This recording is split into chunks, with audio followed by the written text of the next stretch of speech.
ಮೊದಲನೇದಾಗಿ ಇವತ್ತು ನಾಗಮಂಗಲದಿಂದ ಕುಮಾರಣ್ಣವ್ರು ಬಂದಿದ್ದಾರೆ. ಹಾಗೆ ಅವರೆಲ್ಲ ಸ್ನೇಹಿತರು ಮತ್ತು ಅವರ ಕುಟುಂಬಸ್ಥರು ಸಾಕಷ್ಟು ಜನ ಬಂದಿದ್ದಾರೆ. ಹಾಗೆ ಅವ್ರ ತಾಯಿಯವರು ಕೂಡ ಬಂದಿದ್ದಾರೆ. ವಿಶೇಷವಾಗಿ ನಮ್ಮ ಕುಮಾರಣ್ಣವರ ಸುಪುತ್ರ ಋತ್ವಿಕ್ ಗೌಡ ಅವ್ರದ್ದು ಜನ್ಮದಿನ. ಹಾಗಾಗಿ ಒಂದು ಅರ್ಥಪೂರ್ಣವಾದಂಥ ಹುಟ್ಟುಹಬ್ಬವನ್ನು ಜನಸ್ನೇಹಿ ಆಶ್ರಮದಲ್ಲೇ ಆಚರಣೆ ಮಾಡಬೇಕು, ಇಲ್ಲಿರ್ತಕ್ಕಂಥ ಎಲ್ರಿಗೂ ಪ್ರಸಾದದ ವ್ಯವಸ್ಥೆ ಮಾಡಬೇಕು ಅಂತೇಳಿ ಎಲ್ರಿಗೂ ಪ್ರಸಾದದ ವ್ಯವಸ್ಥೆ ಮಾಡಿದ್ದಾರೆ. ಮೊದಲನೇದಾಗಿ ಭಗವಂತ ಅವ್ರಿಗೆ ಒಳ್ಳೇದು ಮಾಡಲಿ, ಆಯುಷು ಆರೋಗ್ಯ ಕೀರ್ತಿ ಸಂಪತ್ತು ಎಲ್ಲವನ್ನ ಕರುಣಿಸಲಿ. ಒಳ್ಳೇದಾಗಲಿ ಸರ್, ನಿಮ್ಮ ಕುಟುಂಬಕ್ಕೆ ಒಳ್ಳೇದಾಗಲಿ. ಹಾಗೆ ಋತ್ವಿಕ್ ಅಣ್ಣವ್ರಿಗೂ ಕೂಡ ಹುಟ್ಟುಹಬ್ಬದ ಹಾರ್ದಿಕ ಶುಭಾಶಯಗಳು. ಸೊ ನಮ್ಮ ಒಂದು ಆಶ್ರಮದ ಬಗ್ಗೆ ತಾವು ಏನು ಹೇಳಕ್ಕೆ ಇಷ್ಟಪಡ್ತೀರಾ ಸರ್? ಇಡೀ ಫ್ಯಾಮಿಲಿ ಬಂದ್ಬಿಟ್ಟಿದ್ದೀರಾ, ಅದು ನಾಗಮಂಗಲದಿಂದ. ನಾಗಮಂಗಲದಲ್ಲಿ ಆಶ್ರಮಗಳು ತುಂಬ ಇತ್ತು ಅನ್ಕೋತೀನಿ, ಬಟ್ ಅಷ್ಟು ದೂರದಿಂದ ಇಲ್ಲಿವರೆಗೂ ಬಂದಿದ್ದೀರಾ? ಇಲ್ಲಿ ನಾವು ನೋಡ್ತೇನೆ ಇದ್ವಿ, ಅವಾಗಿಂದ ಬರಬೇಕು ಅನ್ನಿಸ್ತು, ಬಂದ್ವಿ. ಈ ಥರ ಒಂದು ಸೇವೆ ಮಾಡಬೇಕು ಅಂತ, ಇದೇ ಥರ ಹೆಚ್ಚಿಗೆ ಸೇವೆ ಮಾಡೋ ಅವಕಾಶ ಕೊಡಲಿ ಅಂತ ಕೇಳ್ಕೊಂಡು ನಮಗೆ ನಮ್ಮ ಫ್ರೆಂಡ್ಸ್ಗಳಿಗೆ ಎಲ್ಲರಿಗೂ ಕೇಳ್ಕೊತೀನಿ ಅಷ್ಟೇ. ಹೇಗಿದೆ ಸರ್ ಆಶ್ರಮ? ಚೆನ್ನಾಗಿದೆ, ಬಟ್ ಅದೇ ಜಾಗ ತುಂಬ ಚಿಕ್ಕದಾಗಿದೆ, ಚೆನ್ನಾಗಿದೆ, ನೀಟಾಗಿದೆ. ತುಂಬ ಖುಷಿ ಆಯಿತು. ಈ ಥರದೊಂದು ಸೇವೆ ಮಾಡೋಕ್ಕೆ ಎಲ್ಲರಿಗೂ ಅವಕಾಶ ಕೊಡಲಿ ಅಂತ ದೇವರಲ್ಲಿ ಕೇಳ್ಕೊತೀನಿ. ನೀವು ಈ ಥರ ಕೆಲಸ ಮಾಡ್ತಾ ಇರೋದ್ರಿಂದ ನಮಗೂ ತುಂಬ ಖುಷಿ ಆಗ್ತದೆ. ಥ್ಯಾಂಕ್ ಯು ಸರ್, ಒಳ್ಳೇದಾಗಲಿ. ಆಮೇಲೆ ಎಲ್ಲ ಬಂದಿರತಕ್ಕಂಥ ಎಲ್ಲ ಅವರ ಸ್ನೇಹಿತರಿಗೆ, ಅವ್ರ ಕುಟುಂಬಸ್ಥರಿಗೆ, ಆ ನಾಗಮಂಗಲದ ಎಲ್ಲ ಜನತೆಗೂ ಕೂಡ ನನ್ನ ಕಡೆಯಿಂದ ಹೃದಯಪೂರ್ವಕವಾಗಿ ಧನ್ಯವಾದಗಳು. ಈ ಒಂದು ಅದ್ಭುತವಾದಂಥ ಕೆಲಸಕ್ಕೆ ಇವರೆಲ್ಲ ಬಂದು ಸೇವೆಗೆ ನಮಗೆ ಸಪೋರ್ಟ್ ಮಾಡಿ ಬೆಂತಡ್ತಿರೋದ್ರಿಂದ ತುಂಬ ಸಂತೋಷ ಆಗಿದೆ. ಇಲ್ಲಿರ್ತಕ್ಕಂಥ ಎಲ್ಲ ದೇವ್ರ ಮಕ್ಕಳಿಗೆ ಹೊಟ್ಟೆ ತುಂಬ ಊಟ ಮಾಡಿ ನೆಮ್ಮದಿಯಾಗಿ ಮಲಗಿದ್ದಾರೆ. ಸೊ ಇದರ ಆಶೀರ್ವಾದ ಖಂಡಿತ ನಿಮ್ಮ ಕುಟುಂಬಕ್ಕೆ ಸಿಗುತ್ತೆ. ಒಳ್ಳೇದಾಗಲಿ ಎಲ್ರಿಗೂ. ಶನೇಶ್ವರ ಒಳ್ಳೇದು ಮಾಡಲಿ. ಧನ್ಯವಾದ, ನಮಸ್ಕಾರ. ಮುಖ್ಯವಾಗಿ ನಾನು ಪ್ರಭು ಅಣ್ಣವ್ರಿಗೂ ಕೂಡ ಧನ್ಯವಾದ ತಿಳಿಸೋದಕ್ಕೆ ಇಷ್ಟಪಡ್ತೀನಿ. ಯಾಕಂತ ಹೇಳಿದ್ರೆ ಒಂದ್ಸತಿ ಬಂದು ಹೋಗಿದ್ರು, ಬಂದ ಮೇಲೆ ಈ ಆಶ್ರಮದ ಬಗ್ಗೆ ಅವರ ಸ್ನೇಹಿತರಿಗೆಲ್ಲ ತಿಳಿಸಿ ಮತ್ತೊಂದ್ಸತಿ ಇಲ್ಲಿಗೆ ಬಂದಿರೋದು ಬಹಳ ಸಂತೋಷ ಆಗಿದೆ. ಅಣ್ಣ, ನೀವೇನ್ ಮಾತಾಡ್ತೀರಿ ಇದ್ರ ಬಗ್ಗೆ? ಈಗ ಮಾತಾಡೋಂಥದ್ದು ಏನಿಲ್ಲ. ನಾವು ತುಂಬ ನೀವು ಆಲೇ ಎಲ್ಲ ಯೂಟ್ಯೂಬಲ್ಲಾಗಲಿ ಎಲ್ಲದರಲ್ಲೂ ನೋಡಿದ್ದು. ನಾವು ಮೊನ್ನೆ ನಮ್ಮ ಫ್ರೆಂಡ್ಸ್ಗಳವರ ಬಂದ್ರಲ್ಲ, ಅವಾಗಿಂದ ಏನೋ ಒಂದು ಮಾಡಬೇಕು ಅಂತ ನಾನು ಅವನು ಮಾತಾಡಿದ್ದು. ಆಮೇಲೆ ಬರ್ತ್ಡೇನು ಕೂಡ ಇಲ್ಲೇ ಆಚರಿಸ್ಬೇಕು ಅಂತಲೂ ನಾವು ಮಾತಾಡಿ ನಿಮ್ಮನ್ನು ಕಾಂಟ್ಯಾಕ್ಟ್ ಮಾಡೋಕ್ಕೂ ಸುಮಾರು ದಿವಸ ಲೇಟ್ ಆಯಿತು. ಓಕೆ, ಇದನ್ನು ಇನ್ನೂ ದೊಡ್ಡದಾಗಿ ಮಾಡ್ತಾ ಇದ್ದೀರಾ. ದೊಡ್ಡದಾಗಲಿ, ಆ ದೇವ್ರು ನಿಮಗೂ ಶಕ್ತಿ ಕೊಡಲಿ. ಥ್ಯಾಂಕ್ಸ್. ಅದಕ್ಕೋಸ್ಕರ ದೇವರು ಬೇಡ್ಕೊಳ್ಳೋದು. Thank you. ಎಲ್ರಿಗೂ ಒಳ್ಳೇದಾಗ್ಲಿ ಅಣ್ಣ, ಧನ್ಯವಾದ. ಕೊಡಿ. ಋತ್ವಿಕ್ ಗೌಡ ಅವ್ರದ್ದು ಹುಟ್ಟುದಬ್ಬ, ಅವರು ಕಾರಣಾಂತರಗಳಿಂದ ಬರ್ತಡೇ ಅಂತ ಬಂದಿಲ್ಲ ಇಲ್ಲಿ. ಸೊ ಹಾಗಾಗಿ ಅವ್ರ ಅಜ್ಜಿ ಬಂದಿದ್ದಾರೆ, ಅವ್ರಿಗೆ ಒಂದು ಸಣ್ಣ ಗೌರವ. ಸೊ ಋತ್ವಿಕ್ ಗೌಡ ಅವ್ರಿಗೆ ಜನ್ಮದಿನದ ಶುಭಾಶಯ.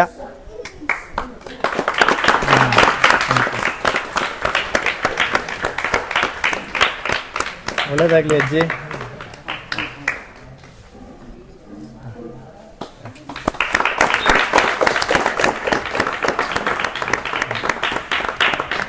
ಬನ್ನಿ, ನೀವು ಎಲ್ಲ ಈ ಕಡೆ ಬನ್ನಿ.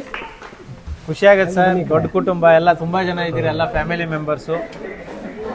ಬಹುಶಃ ಈ ತರ ಕುಟುಂಬಗಳನ್ನ ನೋಡೋರ್ ಸಂಖ್ಯೆ ತುಂಬಾ ಕಮ್ಮಿ ಇವಾಗಿನ ಒಂದು ಇದರಲ್ಲಿ. ಎಲ್ಲ ಮನೇಲಿ 2, 3 ಜನ 4 ಜನ ಅಷ್ಟೇ, ಅದೇ ಕಷ್ಟ ಅಂತಾರೆ. ಸೊ ಇಷ್ಟೊಂದು ಜನ ಎಲ್ಲ ಸ್ನೇಹಿತರು, ಫ್ರೆಂಡ್ಸು ಇಲ್ಲಿ ಬಂದಿರೋದು. ಎಲ್ಲರಿಗೂ ತುಂಬಾ ಆಸೆ ಇತ್ತು ಸರ್, ಇಲ್ಲಿ ಹೋಗ್ಬೇಕು, ನೋಡ್ಬೇಕು ಯಾವ ತರ ಇದೆ ಏನು ಅಂತ ತುಂಬಾ ಆಸೆ ಪಟ್ರು ಎಲ್ಲರೂ. ಯಾವ ತರ ಇದೆ ಅದು ಎಲ್ಲಾರನ್ನೂ ಕರ್ಕೊಂಡು. ಚೆನ್ನಾಗಿದ್ಯಾ? ಇದು ಕಷ್ಟನ ಈಸಿನ ಸರ್? ಇದು ತುಂಬಾ ಕಷ್ಟ ಸರ್. ಖುಷಿ ಪಡ್ಬೇಕು ನಾವು. ಥ್ಯಾಂಕ್ ಯು ಸರ್, ಒಳ್ಳೇದಾಗ್ಲಿ. ಎಲ್ಲ ಜನ ಸೇವೆ ಮಾಡ್ತಾ ಇದ್ರು ಮೇನ್ ಇದು. Thank you sir. ಎಲ್ಲ ಕರ್ನಾಟಕದ ಜನರು ಬ್ಲೆಸ್ಸಿಂಗ್ಸು. ಕೆಲವರು ಯೂಟ್ಯೂಬ್ ಅಲ್ಲಿ ನೋಡ್ತಾ ಇರ್ತಾರೆ, ಏನೋ ಯೂಟ್ಯೂಬ್ಗೋಸ್ಕರ ವಿಡಿಯೋಗೋಸ್ಕರ ಅಂತಾರೆ. ಯಾರೇ ಆಗ್ಲಿ ಒಂದ್ಸಲ ವಿಸಿಟ್ ಮಾಡಿ, ಇಲ್ಲೊಂದ್ಸಲ ವಿಸಿಟ್ ಮಾಡಿ ಎಲ್ಲಾನು ಒಂದ್ಸಲಿ ನೋಡಿದ್ಮೇಲೆ ಅವ್ರಿಗೆ ರಿಯಲೈಸ್ ಆಗುತ್ತೆ ಯಾವ ತರ ಇದೆ ಅನ್ನೋದು.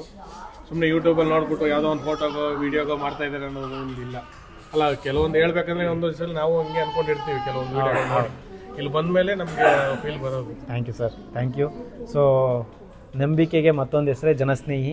ಆ ನಂಬಿಕೆನ ಉಳಿಸ್ಕೊಂಡು ಪ್ರಾಮಾಣಿಕವಾಗಿ ಕೆಲಸ ಮಾಡುವಂಥ ಪ್ರಯತ್ನ ನಾವು ಮಾಡ್ತಾ ಇದ್ದೀವಿ. ಫಲ ದೇವ್ರಿಗೆ ಬಿಟ್ಟಿದ್ದು. ಜನ ಒಳ್ಳೇದು ಮಾಡಿದ್ರು ಮಾತಾಡ್ತಾರೆ, ಕೆಟ್ಟದ್ದು ಮಾಡಿದ್ರು ಮಾತಾಡ್ತಾರೆ. ನಮ್ಮ ಕೆಲಸ ಒಳ್ಳೇದಾಗಿರ್ಬೇಕಷ್ಟೇ. ಕಮೆಂಟ್ಸ್ಗೋಸ್ಕರ ಯಾವತ್ತೂ ಕೆಲಸ ಮಾಡೋದಕ್ಕೆ ಪ್ರಯತ್ನ ಪಟ್ಟಿಲ್ಲ ನಾನು. ಸೊ ಜನ ಮೆಚ್ಚೋ ಕೆಲಸಕ್ಕಿಂತ ದೇವ್ರ ಮೆಚ್ಚೋ ಕೆಲಸ ಮಾಡಿದ್ರೆ ಸಾಕು, ಪ್ರಯತ್ನ ಅಷ್ಟೇ ಸರ್, ಯಾವಾಗ್ಲೂ ಅದೇ. ಜನ ಮೆಚ್ಚಲ್ಲ, ಎಲ್ರು ಅನ್ಕೋತ ಸರ್. ಸಾಕಷ್ಟು ಕಮೆಂಟ್ಸ್ ನೋಡ್ತಾ ಇರ್ತಾನೆಲ್ಲ, ಯಾರು ಏನ್ ಮಾಡ್ತಾವ ಬರ್ತಾ ಇರ್ತಾವ ಸರ್. ಸಾಕಷ್ಟು ಕಮೆಂಟ್ಸ್ ಗಳು ನಮಗೂ ಬರ್ತವೆ. ಬಂದಾಗ ಆ ಕಮೆಂಟ್ಸ್ ನೆಲ್ಲ ಓದ್ಕೊಂಡು ಕೂತ್ಕೊಳ್ಳೋಷ್ಟು ಪುರ್ಸೊತ್ತು ಕೂಡ ನಮ್ಗಿಲ್ಲ. ಇದೊಂದು ಮೆನ್ಷನ್ ಮಾಡಿ ಹೇಳ್ಬೇಕಾ, ಅಕಸ್ಮಾತ್ ಅವ್ರ ಕೈಲಿ ಆಗ್ಲಿಲ್ಲ ಆದ್ರೂ ಪರವಾಗಿಲ್ಲ, ಕಮೆಂಟ್ಸ್ ಮಾಡೋದು ಬೇಡ.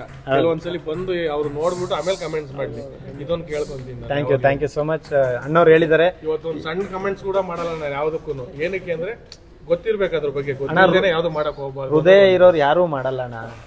ಕಷ್ಟ ಸುಖದಿಂದ ಬೆಳೆದಿರೋರು, ನೋವು ಗೊತ್ತಿರೋರು, 4 ಜನಕ್ಕೆ ಊಟ ಹಾಕಿರೋರು, ತುಂಬಿದ ಕುಟುಂಬದಲ್ಲಿ ಬೆಳೆದಿರೋರು, ಯಾರು ಇನ್ನೊಬ್ರ ಬಗ್ಗೆ ಕೆಡ್ದಾಗ ಮಾತಾಡಕ್ಕೆ ಟೈಮು ಕೂಡ ಇರಲ್ಲ ಅವ್ರಿಗೆ, ಪುರ್ಸೊತ್ತು ಕೂಡ ಇರಲ್ಲ, ಜೊತೆಗೆ ಅದ್ರ ಬಗ್ಗೆ ಯೋಚನೆನೂ ಕೂಡ ಮಾಡಲ್ಲ. ಎಲ್ಲೋ ಬೆಳೆದು ಎಲ್ಲೋ ತಿಂದು ಏನೋ ಮಾಡಿರ್ತಾರಲ್ಲ ಅಂಥವ್ರಿಗೆ ಇನ್ನೊಬ್ರು ನೋಡಿದ ತಕ್ಷಣನೇ ಅವರು ಕಳ್ಳರ ತರನೇ ಕಾಣಿಸ್ಬಿಡ್ತಾರೆ. ಸೊ ನಾವೆಷ್ಟು ಕಷ್ಟಪಟ್ಟಿರ್ತೀವಿ ಈ ಸಂಸ್ಥೆ ಕಟ್ಟಕ್ಕೆ, ಸುಮ್ಮನೆ ಕಟ್ಟಿದೀವಾ? ಹಗ್ಲು ರಾತ್ರಿ ಕಷ್ಟಪಟ್ಟಿದೀವಿ. 10 ವರ್ಷದ ನನ್ನ ಶ್ರಮ, 365 ದಿನ ಕೆಲಸ ಮಾಡ್ತೀವಿ, ಹೆಂಡತಿ ಮಕ್ಕಳು ಎಲ್ಲರೂ ಫ್ಯಾಮಿಲಿ ಸೇರ್ಸ್ಕೊಂಡು ಈ ಕೆಲಸ ಮಾಡ್ತಾ ಇದೀವಿ. ನಮಗ್ ಗೊತ್ತದು ನೋವೇನು ಅಂತ. ಎಲ್ಲೋ ಕೂತ್ಕೊಂಡು ಏನೋ ಈಸಿಯಾಗಿ ಒಂದು ದಿನ ನಾವ್ ಇಲ್ಲಿಲ್ಲ ಅಂದ್ರೆ ಏನೇನಾಗುತ್ತೆ ಅನ್ನೋದು ನಮಗ್ ಗೊತ್ತು. ಇಲ್ಲ, ಅದು ಸ್ವಭಾವ ಗುಣ. ಕಮೆಂಟ್ಸ್ ಮಾಡೋದು ನಾನು ಹೇಳೋದನ್ನ 1 ಅವರ್ ಬಂದು ಇಲ್ಲಿ ಹೋಗ್ಬಿಟ್ಟು ಇಲ್ಲಿ ಬಂದು ಹೋಗ್ಬಿಟ್ಟು ಆಮೇಲೆ ಕಮೆಂಟ್ಸ್ ಮಾಡ್ಲಿ. ಇಲ್ಲಿ ಜನನ ಮಾತಾಡ್ಸ್ಬಿಟ್ಟು ಅವ್ರ ಜೊತೆ ಇರೋದು 1 ಅವರ್. ಹೌದು, ನೀವ್ ಹೇಳ್ತಾ ಇದೀರ 10 ವರ್ಷದಿಂದ ಇದೀನಿ ಅಂತ, ಇಲ್ಲಿ 1 ಅವರ್ ಇದ್ಬಿಟ್ಟು ಹೋಗಿ ಅವ್ರು ಬೇರೆಯವ್ರು ಕಮೆಂಟ್ಸ್ ಮಾಡ್ಲಿ, ಅವತ್ತು ಹೇಳ್ತೀನಿ. ಖಂಡಿತ ಅಣ್ಣ. ಯಾಕಂದ್ರೆ ಈಗ ಒಂದು ನನ್ಗೆ ಬಿಗ್ ಬಾಸ್ ಅನ್ನೋ ಒಂದು ರಿಯಾಲಿಟಿ ಶೋ ನೋಡ್ತಾ ಇದೀರಲ್ವಾ, ಒಂದು ಅದ್ಭುತವಾದಂತ ಕಾರ್ಯಕ್ರಮ. ಇಡೀ ಕರ್ನಾಟಕದಲ್ಲಿ ತುಂಬಾ ಚೆನ್ನಾಗಿ ಮೂಡ್ ಬರ್ತಾ ಇದೆ. ಲಕ್ಷಾಂತರ ಜನ ಅದನ್ನ ವ್ಯೂಸ್ ಮಾಡ್ತಿದ್ದಾರೆ. ಅದರಲ್ಲಿ 12 ಜನ, 13 ಜನ, 15 ಜನ ಸ್ಪರ್ಧಿಗಳಿರ್ತಾರೆ. ಸೊ ಆ 15 ಜನದ ಮನಸ್ಥಿತಿನೂ ಒಂದೊಂದ್ ತರ ಇರೋದಕ್ಕೆ ಸಾಧ್ಯವೇ ಇಲ್ಲ ಅಲ್ವಾ? ಇಲ್ಲಿ 170 ಜನ ಇರುವಂತ ಜಾಗ. ನಾನು ಕಮೆಂಟ್ಸ್ ಮಾಡೋರ್ಗೆ ಸ್ಪೆಷಲಿ ಹೇಳ್ತಾ ಇರೋದು ಅದಕ್ಕೋಸ್ಕರ. ಯಾಕೆ ನಾನು ಒಂದು ಉದಾಹರಣೆಯಾಗಿ ಬಿಗ್ ಬಾಸ್ ನ ಕೊಟ್ಟೆ ಅಂದ್ರೆ, ಬಿಗ್ ಬಾಸ್ ಅನ್ನೋದು ಒಂದು ಒಳ್ಳೆ ಶೋ, ಅದರಿಂದ ಸಾಕಷ್ಟು ಜನಕ್ಕೆ ಒಳ್ಳೆ ಮೆಸೇಜ್ ಕೂಡ ಹೋಗ್ತಿರ್ಬೋದು, ಏನೋ ನಂಗೆ ಗೊತ್ತಿಲ್ಲ ಅದ್ರ ಬಗ್ಗೆ. ಬಟ್ ಆದ್ರೆ ನಾನೊಂದು ಉದಾಹರಣೆ ಕೊಡ್ತಾ ಇರೋದು, ಅಲ್ಲಿರೋ 15 ಜನಕ್ಕೇನೆ ಅವ್ರ ಮನಸ್ಥಿತಿ ಸರಿ ಇಲ್ಲ ಅಂದಾಗ ಇಲ್ಲಿ 170 ಜನ ಇರುವಂತ ಜಾಗ ಹೇಗಿರುತ್ತೆ, ಎಷ್ಟು ಕಷ್ಟ ಇರುತ್ತೆ ಅನ್ನೋದನ್ನ ನಾನು ಊಹೆ ಮಾಡಿ ಹೇಳ್ತಾ ಇದ್ದೀನಿ. ಪ್ರತಿಯೊಂದು ಸ್ಥಾನಕ್ಕೆ ಎಲ್ಲ ನೋಡ್ಕೋಬೇಕು ಅಂತ ಮಾಡಿದ್ದೀವಿ. ಥ್ಯಾಂಕ್ ಯು ಸರ್, ಬಂದಿದ್ದಕ್ಕೆ ಎಲ್ರಿಗೂ ಧನ್ಯವಾದ. ನಮಸ್ಕಾರ ಸರ್, ಥ್ಯಾಂಕ್ ಯು.